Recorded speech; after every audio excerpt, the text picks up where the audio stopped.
ನೋಡಿ ಬಂಧುಗಳೇ,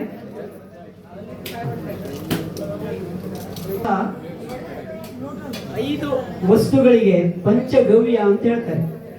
ಹಾಲು, ಮೊಸರು, ತುಪ್ಪ, ಗೋಮಯ, ಗೋಮೂತ್ರ, ಇದು ಪಂಚಗವ್ಯಗಳು. ಹಾಗೇನೆ ಭಗವಂತ ನಮಗೆ ಭೂಲೋಕದಲ್ಲಿ 5 ಅಮೃತಗಳನ್ನು ಕೊಟ್ಟಿದ್ದಾನೆ. ಯಾರಾದ್ರೂ ಹೇಳ್ಬೋದಾ? 5 ಅಮೃತಗಳು. ಇದು ಪಂಚಗವ್ಯ: ಹಾಲು, ಮೊಸರು, ತುಪ್ಪ, ಗೋಮಯ, ಗೋಮೂತ್ರ. ಪಂಚ ಅಮೃತಗಳು ಯಾವುದು? ಒಂದ್ 2 ಹೆಸರಾದ್ರೂ ಹೇಳಿ. ಹಾ ಹೇಳಿ. ಘೃತ, ಹಾಲು, ಮೊಸರು, ತುಪ್ಪ, ಜೇನುತುಪ್ಪ ಮತ್ತು ಬೆಲ್ಲ. ಗೂಡೆ ಚೂರ್ಣಮ್ಮ ಅಂತ ಹೇಳ್ತಾರೆ, ಬೆಲ್ಲ. ಇದರದ್ದು ಪಂಚ ಅಮೃತಗಳು. ಆದ್ರೆ ಇವತ್ತು ಪಂಚ ಅಮೃತಗಳಲ್ಲಿ 3 ಅಮೃತ ಗೋವಿನಿಂದ ಬರುತ್ತೆ ನಮಗೆ. ಗೋವಿನಿಂದ ಹಾಲು, ಮೊಸರು, ತುಪ್ಪ. ಬೆಲ್ಲ ಮತ್ತು ಜೇನುತುಪ್ಪ ಪ್ರಕೃತಿಯಿಂದ ನಮ್ಗೆ ಸಿಗುವಂತಹದ್ದು. ಅದು ಕೆಲವರಿಗೆ ಸಿಗಬಹುದು, ಒಳ್ಳೆಯದು.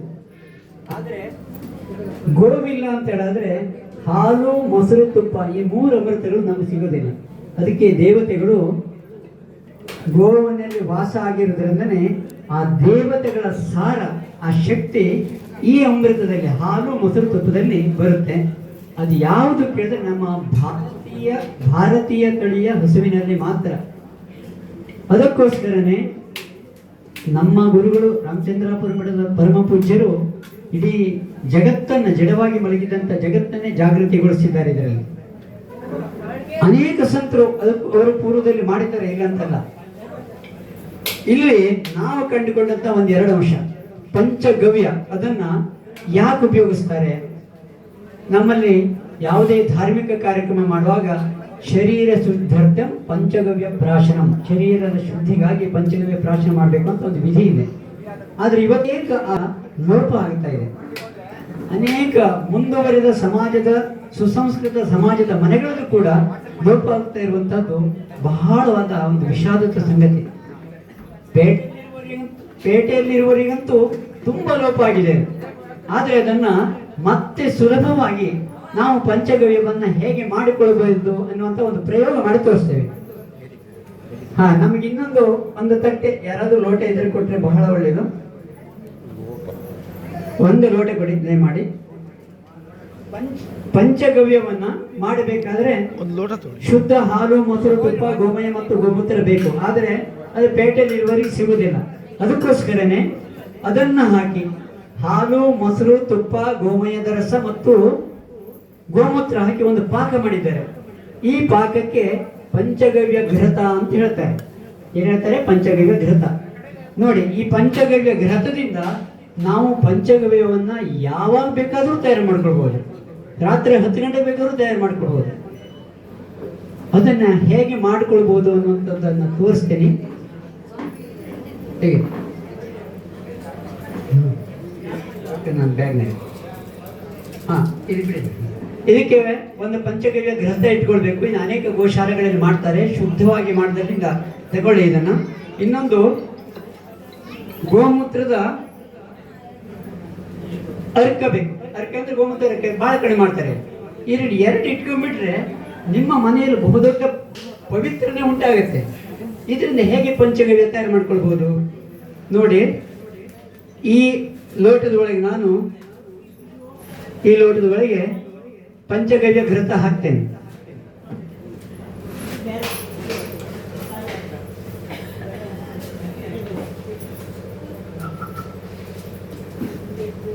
ನೋಡಿ ಸರಿ, ತುಪ್ಪ ಇದೆ ತಾನೆ?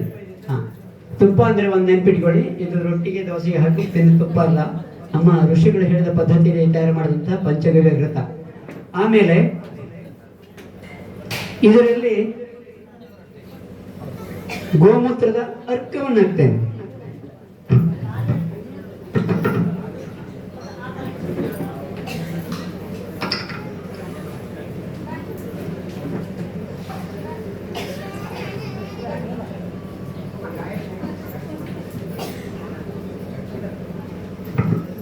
ಈಗ ಈ ಗೋಮೂತ್ರದ ಅರ್ಕವನ್ನ ಆ ಪಂಚಗವ್ಯ ಘೃತಕ್ಕೆ ಸೇರಿಸ್ಬಿಟ್ರೆ, ಇದು ಯಾವ ಪುಸ್ತಕದಲ್ಲಿ ಹೇಳಲಿಲ್ಲ, ಆ ಗೋವಿನ ವಿಜ್ಞಾನ, ಆ ಶಕ್ತಿ ಎಷ್ಟಿದೆ ಅಂತ ನೋಡಿ. ಗೋಮೂತ್ರದ ಪವರ್ ನೋಡಿ ಹೇಗಿದೆ ಅಂತ. ಒಂದು ಚಮತ್ಕಾರ ಆಗುತ್ತೆ, ಹಾಲಾಗುತ್ತೆ, ಹಾಲಿನ ರೂಪಕ್ಕೆ ಬರುತ್ತೆ. ತೋರಿಸ್ತೇನೆ.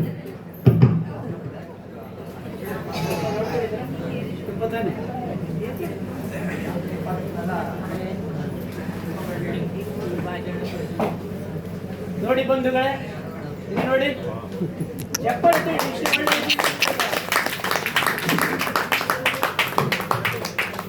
ಇದನ್ನ ಯಾವ ಪುಸ್ತಕದಲ್ಲಿಯೂ ಕೂಡ ಹೇಳಲಿಲ್ಲ. ಆದ್ರೆ ಇದು ಅಕಸ್ಮಾತ್ ಒಂದು ದಿನ ಆ ಗೋವಿನ ಮಹಿಮೆ ಏನೋ ಗೊತ್ತಿಲ್ಲ, ನಾನು ಹೀಗೆ ಮಾಡ್ಲಿಕ್ಕೆ ಹೋಗಿ ಕಂಡು ಬಂತು ನನಗೆ.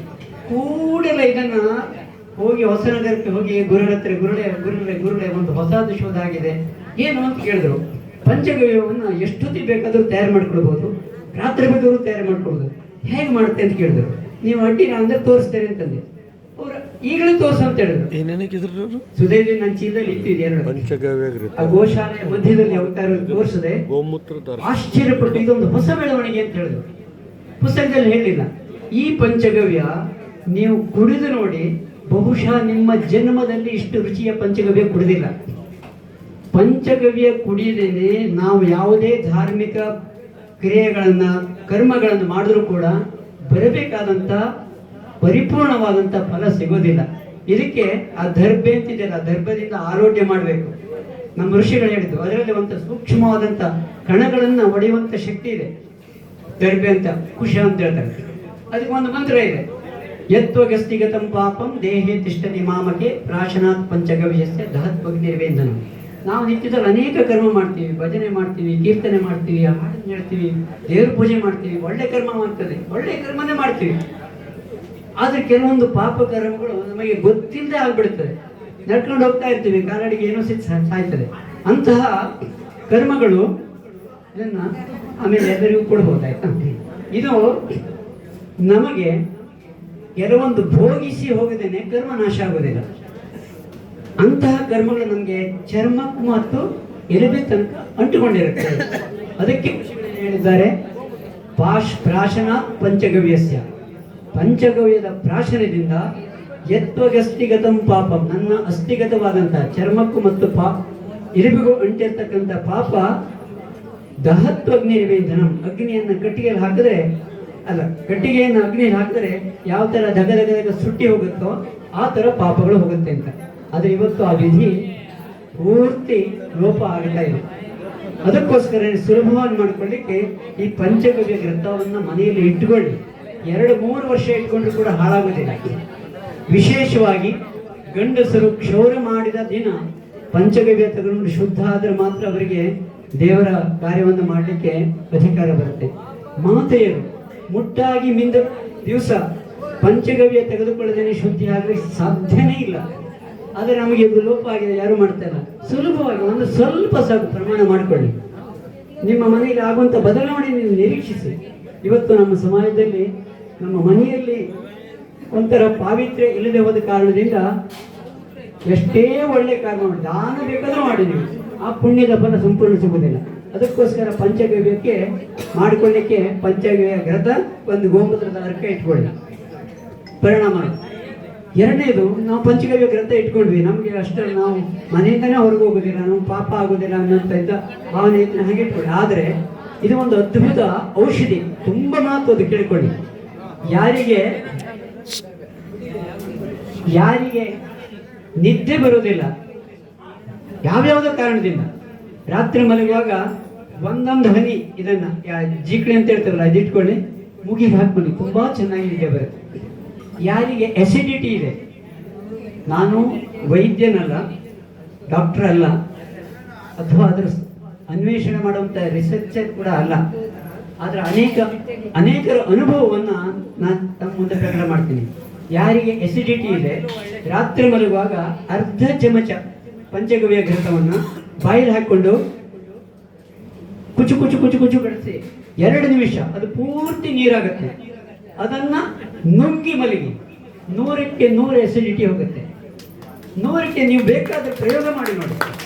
ಇದರ ಅನುಭವ ಇದು ಬಯಲುಸೀಮೆಯಲ್ಲಿ ಇರುವಂತಹ ಜನರು ನಮ್ಮ ಹಿರಿಯವರು ಬಂದಿದ್ದಾರೆ ಇಲ್ಲಿ, ಬಹಳ ಸಂತೋಷ ನಮಗೆ. ಧಾರವಾಡ ಮತ್ತು ಗೋಕಾಕದಿಂದಲೇ ಬಂದಿದ್ದಾರೆ. ಎಸಿಡಿಟಿ ಇರುವಂತ ತೆಗೆದು 27 ವರ್ಷದ ತರುಣ 50,000 ರೂಪಾಯಿ ಕರ್ಕೊಂಡು ಬಂದಿದ್ದಾನೆ. ಕರ್ಕೊಂಡು ನಮ್ಮ ಹುಬ್ಬಳ್ಳಿ, ನಾನು ಇರೋದು ಹುಬ್ಬಳ್ಳಿ, ನಮ್ಮ ಆಫೀಸಿಗೆ ಬಂದು ಯಾವುದೋ ವೆಬ್ಸೈಟ್ ನೋಡ್ಕೊಂಡು ಬಂದಿದ್ದಾರೆ ಅವರು. ಈ ಪಂಚಗವ್ಯ ತಗೊಂಡು ನಾನು ಅಲ್ಟಿಮೇಟ್ ಸ್ಯೂಸೈಡ್ ಮಾಡ್ಕೊಳ್ಬೇಕು ಅಂತ ಮಾಡಿದವನು, ನನ್ನ ಜೀವ ಉಳಿಸಿರಿ ಅಂತ. ನಾನು ಉಳಿಸಿದ್ದೇನೆ, ಇದು ಗೋಮಾತೆಯ ಕೃಪೆ. ಇದು ಬೇಕಾದ್ರೆ ಗೋ ಬೇಕು, ಮನೆಯಲ್ಲೇ ನೀವು ಮಾಡ್ಕೊಳ್ಬೋದು ಇದನ್ನು, ಗೋವಿದ್ರೆ ಅಂತಹ ಎಸಿಡಿಟಿ ನಿವಾರಣೆ ಬರುತ್ತೆ. ಯಾರಿಗೆ ನರಗಳ ಸಮಸ್ಯೆ ಇದೆ, ನರ್ವ್ಸ್ ಪ್ರಾಬ್ಲಮ್, ಅರ್ಧ ಚಮಚವನ್ನ ಶುದ್ಧ ದೇಶೀಯ ಹಸುವಿನ ಹಾಲಿನಲ್ಲಿ ಹಾಕಿ ತಗೊಳ್ಳಿ. ಬೆಳಗ್ಗೆ ಅರ್ಧ ಚಮಚ, ರಾತ್ರಿ ಅರ್ಧ ಚಮಚ. ನರಗಳ ಸಮಸ್ಯೆ ನಿವಾರಣೆ ಆಗುತ್ತೆ. ಮತ್ತೊಂದು ಮುಖ್ಯ, ಇವತ್ತು ನಮ್ಮ ಮುಖದ ಸೌಂದರ್ಯಕ್ಕೋಸ್ಕರ ನಾವು ಯಾವ್ಯಾವುದೋ ರಾಸಾಯನಿಕಯುಕ್ತ ವಸ್ತುಗಳನ್ನು ಉಪಯೋಗಿಸ್ತೇವೆ. ರಾತ್ರಿ ಮಲಗುವಾಗ ಮುಖಕ್ಕೆ ಹಚ್ಚಿ ನೋಡಿ, ಬೆಳಗ್ಗೆ ಮುಖ ತೊಳೆಯಿರಿ. ಮುಖದಲ್ಲಿ ಒಂದು ಕಾಂತಿ, ಮತ್ತೆ ನಿಮಗೆ ಯಾವುದೇ ಕಲೆ ಇದ್ರೆ ಕಲೆ ಹೋಗಿ ಕಳೆ ಬರುತ್ತೆ ಮುಖದಲ್ಲಿ. ಪ್ರಯೋಗ ಮಾಡಿ ನೋಡಿ, ಅಂತ ಶಕ್ತಿ ಪಂಚಗವ್ಯ ಗ್ರಂಥದಲ್ಲಿದೆ. ಯಾವ ರಾಸಾಯನಿಕ ವಸ್ತುಗಳು ಬೇಡ. 100ಕ್ಕೆ 100 ಧನ್ವಂತರಿಯ ಈ ಎದುರುಗಡೆ ಹೇಳುವಷ್ಟು ವಿಶ್ವಾಸದಿಂದ ಹೇಳ್ತಾ ಇದ್ದೇನೆ. ಇಂಥ ಶಕ್ತಿ ಪಂಚಗವ್ಯ ಗ್ರಂಥದಲ್ಲಿದೆ. ಚಿಕ್ಕ ಮಕ್ಕಳಿಗೆ, ಅವರಿಗೆ ಸ್ವಲ್ಪ ಈಗ 5-10 ವರ್ಷದ ಒಳಗಿನವರಿಗೆ 3 ಹನಿ 3 ಬಿಂದು ಆಕಳ ಹಾಲನ್ನು ಕೊಡಿ, ಅವರ ಬುದ್ಧಿಶಕ್ತಿ ಎಷ್ಟು ಜಾಸ್ತಿ ಆಗುತ್ತೆ. ಘೃತೇನ ವರ್ಧತೆ ಬುದ್ಧಿ, ಘೃತದಿಂದ ಬುದ್ಧಿಶಕ್ತಿ. ಅದು ಪಂಚಗವ್ಯ ವೃತ್ತ ಅಂತಂದ್ರೆ ಮತ್ತು ತೀಕ್ಷ್ಣ ಶಕ್ತಿ. ಮೂಗಿಗೆ ಹಾಕಿ ನೋಡಿ, ನೇರವಾಗಿ ನಮ್ಮ ಮೆದುಳಿಗೆ ಇದು ಶಕ್ತಿ ಕೊಡುತ್ತೆ. ಎಷ್ಟೋ ಔಷಧಿಗಳು ನಮ್ಗೆ ಬೇಕಾಗಿಲ್ಲ, ಅಂತಹ ಶಕ್ತಿ ಪಂಚಗವ್ಯ ಗ್ರಂಥದಲ್ಲಿದೆ. ಅದನ್ನು ಇಟ್ಕೊಳ್ಬಹುದು. ಇವತ್ತು ನಾವು ಕೆಲವೇ ತಂದಿದ್ದೀವಿ, ಯಾರಾದರೂ ಬೇಕಾದ್ರೆ ತಗೊಳ್ಬಹುದು. ವಿಶೇಷವಾಗಿ ನಾನು ವೈದಿಕರಾಗಿ ಪ್ರಾರ್ಥನೆ ಮಾಡ್ತೀನಿ. ನಮ್ಮ ಹತ್ರ ಬರ್ತಾರೆ ಪಂಚಗವ್ಯ ಕೊಡಿ ಅಂತೇಳಿ, ಕೊಡ್ಲಿಕ್ಕೆ ಏನು ಇರುವುದಿಲ್ಲ. ದೇವಸ್ಥಾನದಲ್ಲಿ ಇಟ್ಕೊಳ್ಳಿ, ಪಂಚಗವ್ಯ ಮಾಡಿಕೊಡಿ. ಎಲ್ಲರ ಮನೆಯಲ್ಲೂ ಕೆಲವರು ಇದೆಲ್ಲ ಯಾಕೆ ಅಷ್ಟೆಲ್ಲ ದುಡ್ಡು ಆಗ್ತದೆ ಅನ್ನುವಂಥ ಭಾವನೆ ಇರುತ್ತೆ ಅನೇಕರಿಗೆ. ಏನು ದುಡ್ಡೇನು ಬಹಳ ಅಲ್ಲ ಇದು, ಅದನ್ನು ಇಟ್ಕೊಳ್ಬಹುದು. ಆಮೇಲೆ ಬೇಕಾದಂಥ ಗೋಮೂತ್ರದ ಅರ್ಕ ಒಂದು ಇಟ್ಕೊಳ್ಳಿ. ಇದು ಒಂದಾಯ್ತು. ಇನ್ನು ಮತ್ತೊಂದು, ಅದು ಶುದ್ಧಿ ಮಾಡ್ಕೋದಂದ್ರೆ ಹೇಗೆ ಮಾಡ್ಕೋಬೇಕು? ಶುದ್ಧಿ ಮಾಡುವಂದ್ರೆ ಅದನ್ನು ಪ್ರಾಶನ ಕುಡಿದ್ರೆ. ಈಗ ಕೆಲವೊಂದು ನೀವು ಬಹಳ ಎಲರ್ಜಿ ಆಗಿದೆ, ಯಾವುದು ಶೀಕಿದೆ ಅಂದ್ರೆ ಔಷಧಿ ಹೊಟ್ಟೆಗೆ ತಗೊಳ್ತೋ ಇಲ್ವೋ, ಹಾಗೆ ಆ ಪಾಪದ ನಿವೃತ್ತಿಗೆ ಈ ಔಷಧಿಯನ್ನು ಹೊಟ್ಟೆಗೆ ತಗೊಳ್ಳೋದು, ಅದೇ ಶುದ್ಧಿ. ಪ್ರೋಕ್ಷಣೆ ಹಾಕ್ತಾರೆ ಮನೆಗಳಲ್ಲಿ, ಇದೆಲ್ಲ ಪ್ರೋಕ್ಷಣೆ ಆಗ್ತದೆ. ಪಂಚಗವ್ಯವನ್ನು ಪ್ರೋಕ್ಷಣೆ ಮಾಡ್ತಾರೆ ಶುದ್ಧೀಕರಣಕ್ಕೆ. ಇಲ್ಲೂ ಅದರದ್ದು ವೈದಿಕ ಪರಂಪರೆಯಲ್ಲಿ ಅದೊಂದು ನಿಯಮನೇ ಇದೆ. ಇದು ಎರಡು ಮಾಡಿದ್ರೆ ಈಗ ಅರ್ಕ ಇದನ್ನ ಹಾಕ್ತಾರಲ್ಲ, ಅದನ್ನೇ ಅದು ಇಲ್ಲಿದೆಯಲ್ಲ, ನೀರಿದ್ದರೆ ನೋಡಿ ತೋರಿಸ್ತೇನೆ.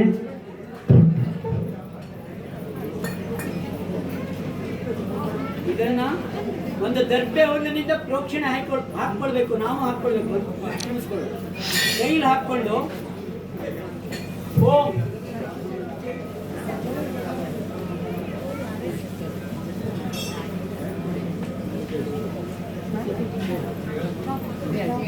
ಅದು ಒಳಗೆ ಶುದ್ಧಿ ಮಾಡುತ್ತೆ ರಕ್ತಕ್ಕೆ. ಅದು ನಮ್ಮ ಋಷಿಗಳು ಹೇಳಿದಂಥ ವಿಧಾನ. ಇನ್ನು ಅನೇಕ ತರದ ಗೌರವೋತ್ಪನ್ನ ವಸ್ತುಗಳಿಂದ ಮನೆಗೆ ನಿತ್ಯ ಉಪಯೋಗಗಳಾಗಿ ಮಾಡ್ತೀವಿ. ಅದನ್ನು ನಾವು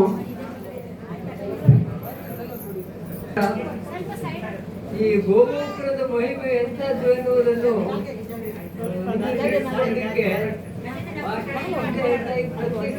ನಾನಿದ್ದೇನೆ ನೋಡಿ.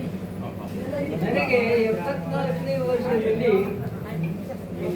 ಮೀನು ಕ್ಯಾನ್ಸರ್ ಆಗಿತ್ತು. ಮೀನು ಕ್ಯಾನ್ಸರ್ ಆಗಿತ್ತು. ಆ ಸಮಯದಲ್ಲಿ 2ನೇ ಸ್ಟೇಜ್ ದಾಟ್ಬಿಟ್ಟಿತ್ತು. ನನ್ನ ಮಕ್ಕಳೆಲ್ಲ ಕಂಗಾಲಾಗಿ ನನ್ನನ್ನು ಬೆಂಗಳೂರಿಗೆ ಕರ್ಕೊಂಡು ಹೋದ್ರು. ಅಲ್ಲಿ ಕ್ಯಾನ್ಸರ್ ಇನ್ಸ್ಟಿಟ್ಯೂಟ್ ಅಂತಲೇ ಇದೆ, ಒಂದು ಪ್ರೈವೇಟ್ ಇನ್ಸ್ಟಿಟ್ಯೂಟ್. ಅಲ್ಲಿ ಪಾಟೀಲ್ ಅಂತ ಒಬ್ರು ಇದ್ದಾರೆ ಗುಲ್ಬರ್ಗಾದವರು. ಅವರು ಇದನ್ನು ಕರ್ಕೊಂಡು ಹೋದ್ರು. ಅವರು ನನ್ನ ಒಳ್ಳೆಯ ಕ್ಲಾಸ್ಮೇಟ್.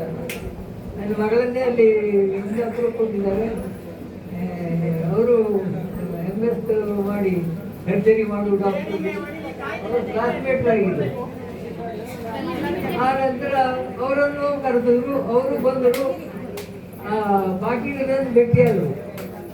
ಹೀಗೆ ನನ್ನ ಮಾವನಿಗೆ ಆಗಿದೆ, ಏನು ಮಾಡುವುದು?